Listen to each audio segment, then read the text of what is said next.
that how we treat the least of us is how we treat our shared creator, that once we're okay with devaluing life everywhere, it enables us to justify the other way when human rights violations are being committed, feeling that it is okay because it is happening to them. But the current occupant of the White House and his billionaire buddies he has brought in as advisor is destroying all safety nets, programs that keep people safe. But the financial devastation this will have on the masses will also shift gross amounts of wealth into the 1% by destroying the average person and vulnerable people living in poverty. This in itself is criminal. Governments are about we the people, not the 1% or a king or a dictator. How we allow the 1% to pit us against ourselves while they rob us blind is the rot in the world that must be changed. We must build a system that is sustainable for everyone and that everyone can be the best version of themselves. Because the system is designed for this instead of the system that only the 1% thrive. Also, it is time that we the people make the rules, build a safe and sustainable future by using the best models out there and designing it so that we the worker have rights, safety, and good paying jobs, that we can live our best lives and are taken care of for the lifespan, that we have the reverse of the current system the 1% feel is our only option, one that it is okay to abuse workers and that the 1% can change the rules to only improve their lives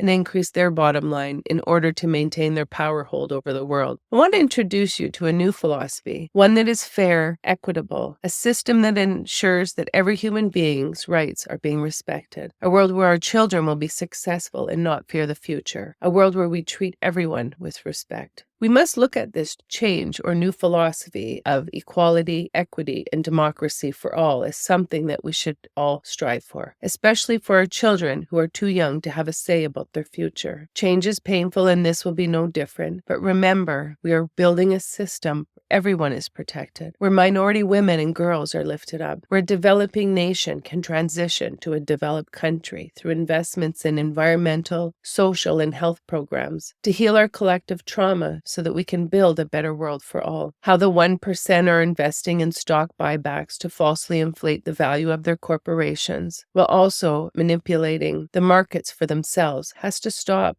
And we have to build a system that is rooted in equality and equity and fairness and stop the 1% from stealing from the masses because their greed will never be satisfied, no matter how rich they become. We have to reject how corporate greed through unethical employment standards of denying workers full-time work, benefits, and pensions, if they even offer this, can no longer be the norm. We have to build a system where the average worker can thrive and stop the 1% from paying themselves astronomical wages and benefits and laying off thousands of workers because it is absolutely disgusting. We have to stop a system rigged for the 1% on the backs of the people, not to mention raising prices on everything people buy every day knowing that they are making record profits shows the 1%'s absolute disregard to the world around them. Refusing to pay livable wages to employees while forcing them to utilize government social and health programs is the biggest theft from taxpayers ever seen. How industry giants in the 1% are buying governments to benefit themselves through lobbying and donating to political parties and delegates to pass laws to benefit themselves, while making the 99% of us pay the taxes that pay for the entire system.